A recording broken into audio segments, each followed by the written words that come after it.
Welcome to Connect Canyons, a podcast sponsored by Canyon School District. This is a show about what we teach, how we teach, and why.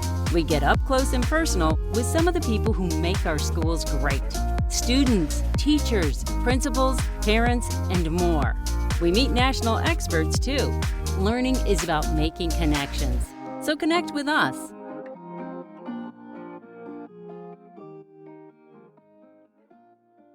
They say a picture is worth 1,000 words, and when you add beautiful illustrations to a book, you open up a new world of adventure and learning for young children. For many, picture books are the first introduction to the world of literature. Welcome to Connect Canyons. I'm your host, Frances Cook. This week, I'm joined by Mariah Wall, Canyons Elementary Library Coordinator, and Karen Liu, a Canyons parent and librarian. Our special guest today is award-winning author and Canyons parent, Emily Inouye Huey. Thank you all for being here. Thank you. Thank you for having us. It's great to be here. Thank you. So Emily has published 2 books, one for teenagers called Beneath the Wide Silk Sky, which I cannot heap enough praise upon. I read this in about 4 days and could not get enough of it. And then you tell the beautiful story of a local basketball player in a picture book called Wat Kept Playing, the inspiring story of Wataru Misaka and his rise to the NBA.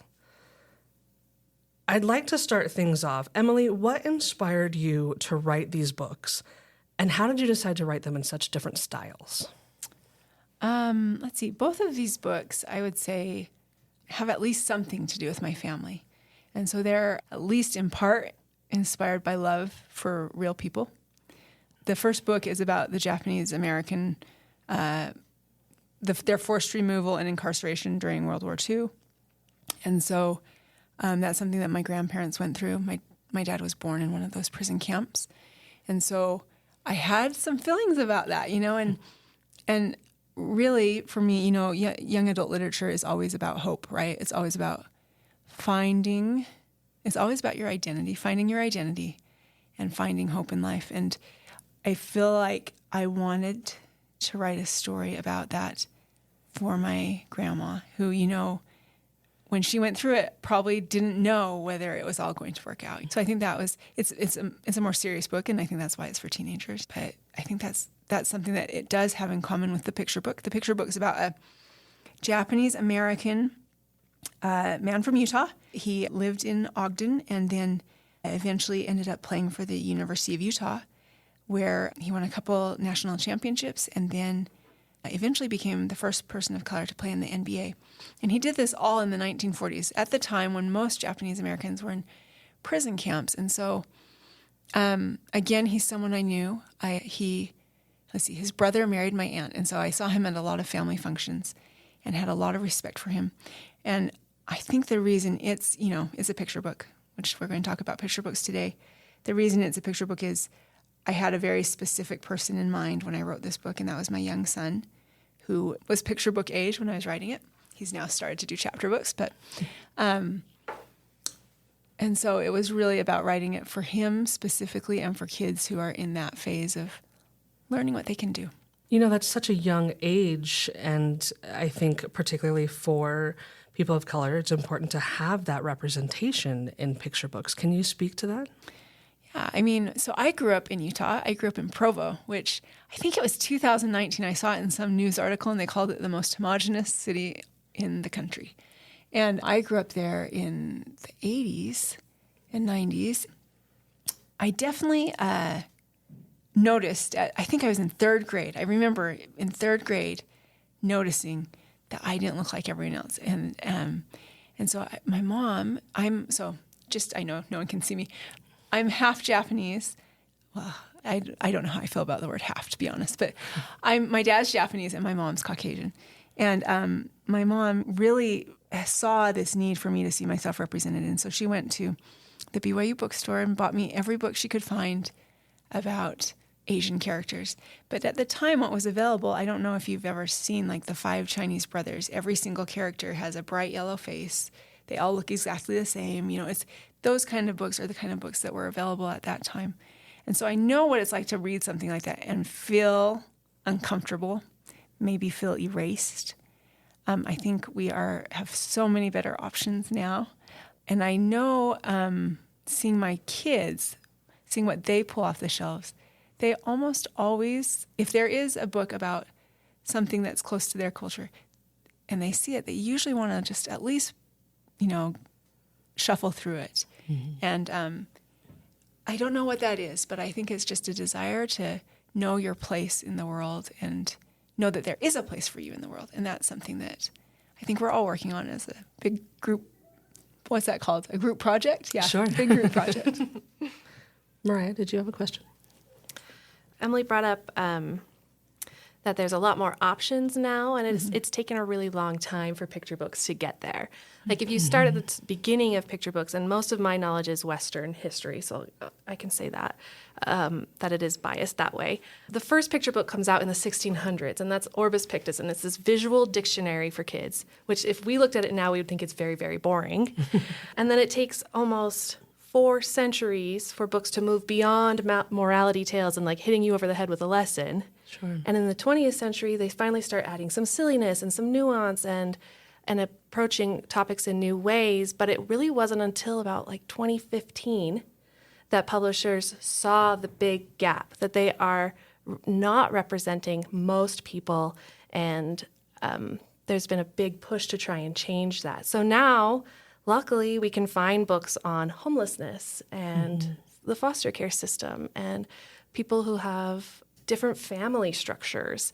Refugeeism is in our picture books. They tackle war, and more people are seeing, more and more students are seeing themselves represented, and it's increasing the desire to read and the enjoyment of reading. I think it's so important for us to remember that these stories are universal despite the outer cover, right? We don't judge books by covers. Sometimes we do, but the stories contained within are universal. And some of these stories told aren't necessarily of the same backgrounds or experiences as a community's, but those stories are meaningful nonetheless, and they can add value and contribute meaning to that community. Absolutely. Yeah, I have a cousin also in the district who she always says she really wants to make sure her kids have cultural literacy. So even if, they weren't Asian themselves, she would want them to be able to understand people of Asian descent, or because we are Asian, she wants them to be able to understand people from lots of different cultures, from lots of different situations, because all of that goes into being a productive, good member of society who can get along in this world and can make positive contributions. I think that's such a great point. It's so important for us to understand where we all come from, right? We all come from such unique backgrounds. We all have different, cultural beliefs. We all have different ways of even just sitting down for family dinner, that can be different family to family. Emily, I'm curious, how do you incorporate those aspects of your heritage into your writing, and what message are you hoping to convey? I think, for me, a lot of the time, if I am honest with myself and I give myself permission, obviously there is already a standard structure for picture books. There's a standard structure for writing in general, right? And it is this Western structure. But if you give yourself permission to put something that just feels really, specific and alive to you, often that's what will come through. And it's interesting how people will pick up on that, and those are the things they'll often comment on. But I think by being specific like that, it's a window into who you are and your culture and your life. But it's also how you become, have a connection with everyone. Because obviously all of us have these inner lives and these lives that have all this backstory. And we are all human. And so it feels right to us. It feels real to us when we read something that's authentic like that. And then as far as a message I want to convey, I think a lot of children's book authors, there's lots of different messages you're trying to get across, but almost always you're trying to get across an idea of hope, an idea that if you keep trying, here's this basketball player who was 5'7". He wasn't supposed to be able to play basketball, right? He lived in this time when most people who looked like him were in these prison camps. So there weren't a lot of expectations for him to be able to have phenomenal success. But, in this story, it's about tenacity. When you just keep trying, you have a little grit. impossible things can be possible. And I think most books at some level come down to some of that message. Perseverance in the face of people, like you said, people were booing him, and who is this little cute guy, as they call him. Yeah, the radio announcers called him that cute little guy, which I can't imagine was exactly what he wanted to be called. But by the end, when he was like super successful, they were saying a lot of different things than that. So he proved himself. And I think just this hope in people too, because his teammates, learned to stand between him and the crowd when it was threatening him or booing, and just make a kind of wall between him and them to protect him. And so there's that element too of hope in people, hope in the goodness of this life. It's beautiful. I'm thinking about how Watt's teammates had to see what he went through before they knew they needed to make that wall.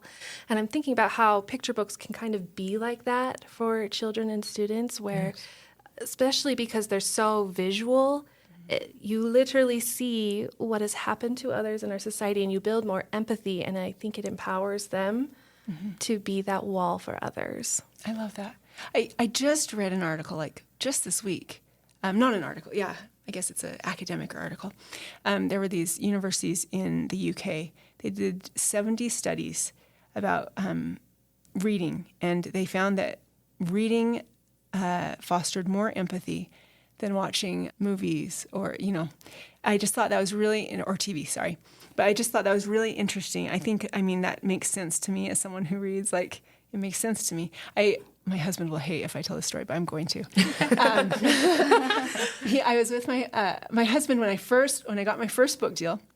My husband said, "Oh, I should probably read your book. I want to know what it's about." And he had read maybe I just can't really remember him reading. He reads a lot of nonfiction, but I can't remember him reading much nonfiction the entire time we were married. And so he's reading my book, and he's sitting in bed, and I'm just waiting for him to quit, right? And he suddenly looks up at me, and he says, "You can hear them thinking." Because, that's different in a book, right? True, than in a movie or a TV show. And I really believe in that. I really believe, books have the power to put us almost like an avatar, right? Our mind kind of melds with this character, and we have their experiences. And once you meet someone to that degree, you can't help but have empathy for whatever kind of experience that they've had. And I think if you read widely, that same study showed that a lifelong reading habit actually fostered more empathy in people. And so, I don't know, that's a study, but it all makes sense to me already, right? It's what we see when we, as teachers, we see the little kid who has their nose buried in a book, and they're always nice kids, because how can you not be when you understand people like that? I think you do that so well in Beneath the Wide Silk Sky with the main character, Sam. We've seen these stories from an adult's perspective generally, right, in the movies and TV shows, but to be inside the mind of a teenager who's trying to understand why these things are happening to the people that she knows and loves, I think you do that so well, and you bring up such poignant.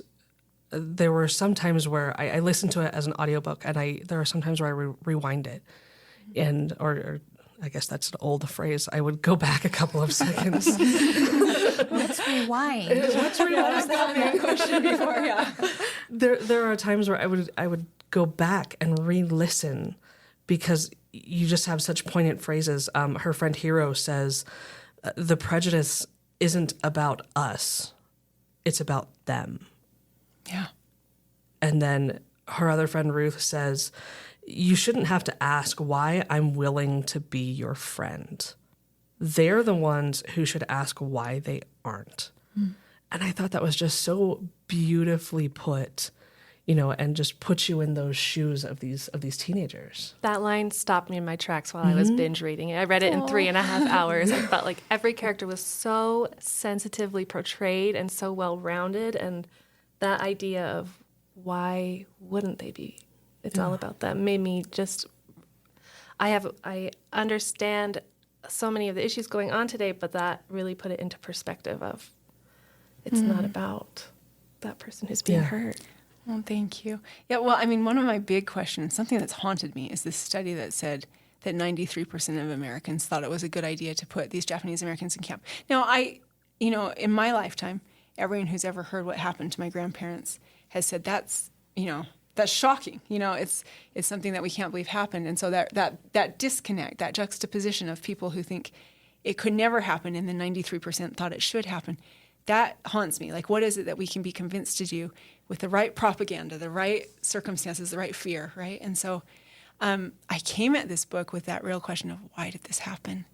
And for me, during the writing of it, there was a part of me that thought, it had this kind of experience of realizing, it's more about kind of that same idea of, well, it shouldn't have happened. Yeah. There's really no reasonable reason for it to have happened, but it did. And so it's more about, okay, let's find a way to get through it and find ourselves anyway, and so, yeah.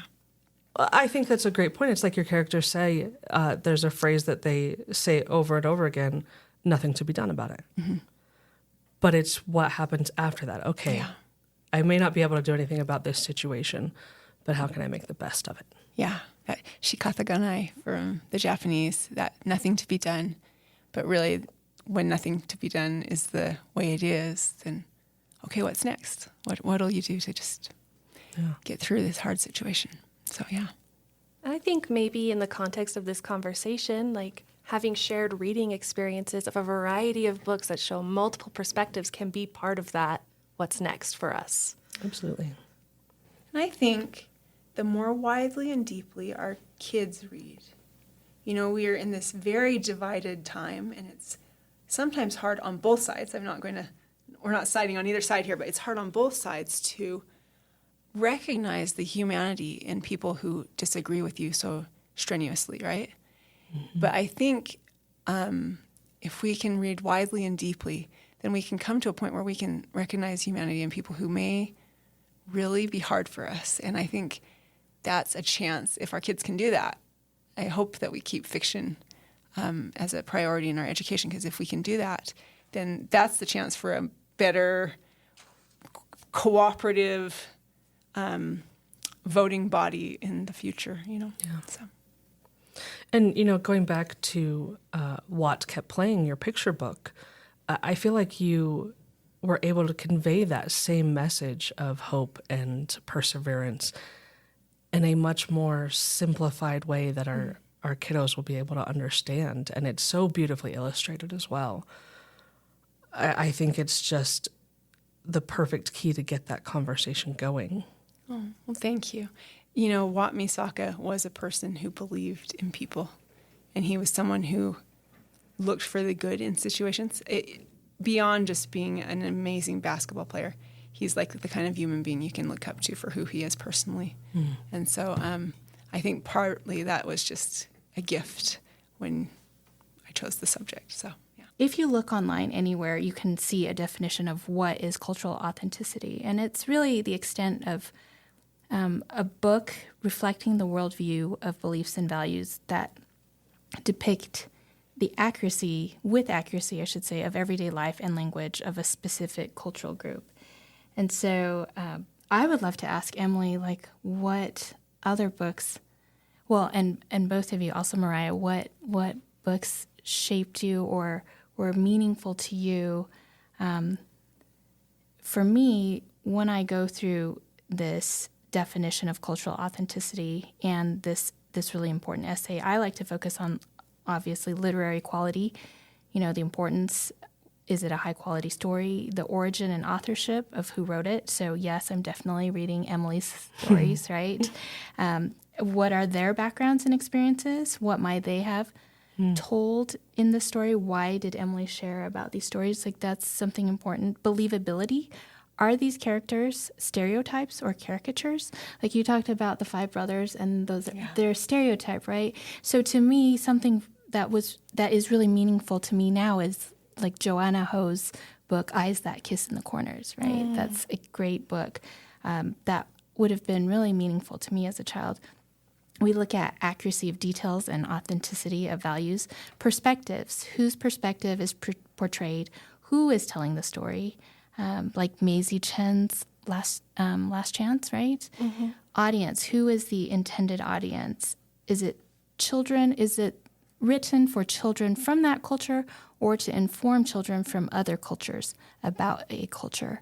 And I love Meg Medina, for instance. She has wonderful, wonderful books for children.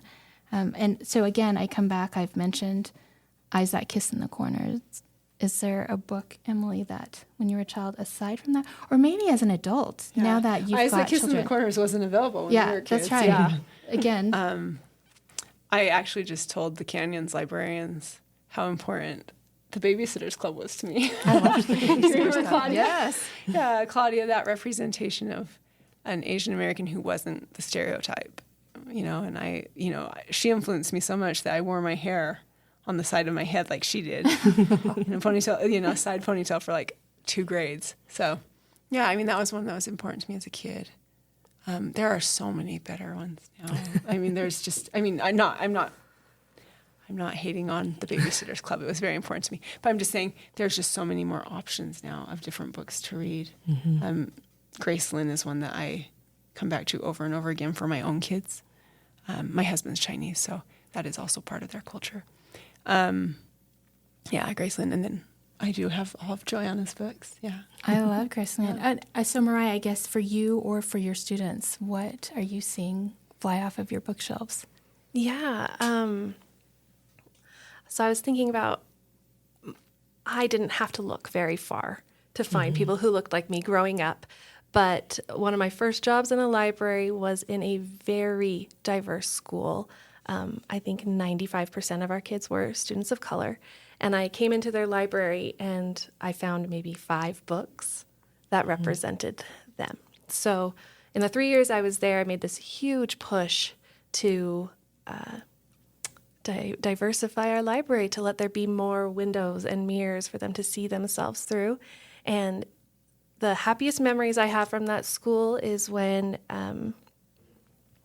a little student who had come from Sudan, she was in 1st grade, she found an early reader series. I'm blanking on the name. I wish I could remember. But it has a little girl in a hijab, and she came up to me and she said, "This is me. Look, this book is about me." And she was excited to read, and she read the entire series. Some that I have personally loved, I agree about Graceland. I think her Where the Mountain Meets the Moon series is absolutely perfect. And I try to peddle that to as many students as I can. I also love Julia Alvarez. Her novels are so beautiful, so poignant and important, I think. Other picture books. I've been purposely trying to find some universal stories that will appeal to many people, but also represent our rapidly diversifying student body. We have so many new students coming in. And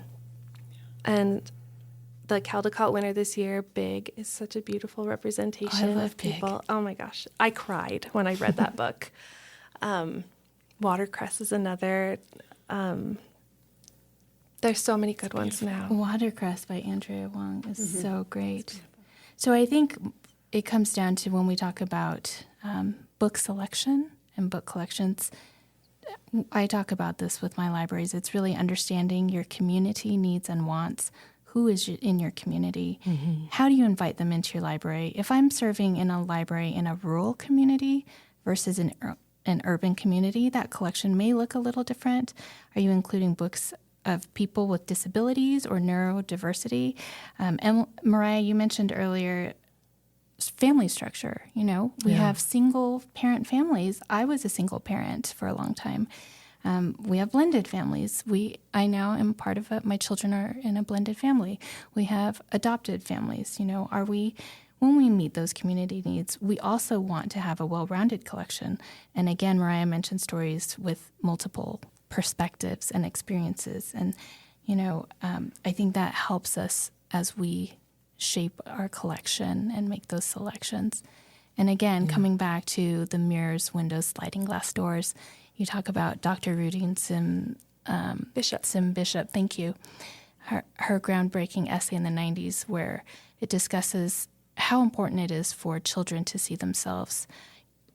And as a story, understanding ourselves, feeling like we're reflected in that story, but also being able to look out of the window and understand another child's story, right? And then having that sliding glass door, the ability to walk in between those worlds. Having relatable stories that resonate with us will validate our own humanity. And we need those stories that teach us about other people who may be different from us, so we can learn to be empathetic and compassionate towards others, and we can value their humanity.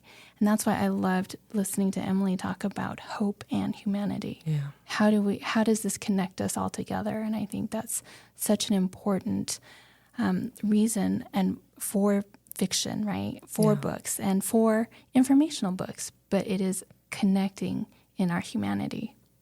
That's beautifully put. Emily, I'd like to give you final words here as we wrap up. What would your message to our Canyon students who maybe feel like they don't have that mirror or sliding door, or they're not being seen or heard? What would you say to them? I think, first of all, I want to say I'm sorry. I'm sorry that if you feel that way. I feel like as an adult in this community, I'm sorry that we haven't fixed things to the place where you do feel those things, that you do feel seen, that you do feel included. And secondly, I want you to know that there are armies of people working on this. And, I'm thinking about some of my author friends who are trying to create, this massive group project of trying to create libraries that include everyone. Not just include everyone, but, show people in their dynamic, their quirkiness, their beautiful humanity, right? And I think maybe if we're not there yet, maybe you can be part of that project too. We would love to have your stories told. Not everyone has to write a novel, but use your voice, because if you're not feeling like you're included or seen, we need to have that. We need you even more than if you do feel that you are seen. So I don't think I can say anything better than that. That's beautifully put. I think conversations like the ones we're having today, like the ones that are being portrayed in the books that we're seeing in our libraries and that people like Emily are putting out are just one ripple in the pond, right, as we move forward. I want to thank you all for being here. Emily, thank you for sharing your insights. As you mentioned, it's important for our students to find ways for our students to feel like they are part of an important part of our community and that they belong. So thank you all for joining us today. Thank you so much for having us. Thanks for having us. Thank you. And thank you for listening. If there's a topic you would like to hear discussed, send us an email to communications@canyonsdistrict.org. Thanks for listening to this episode of Connect Canyons. Connect with us on Twitter, Facebook, or Instagram @Canyons District, or on our website, canyonsdistrict.org.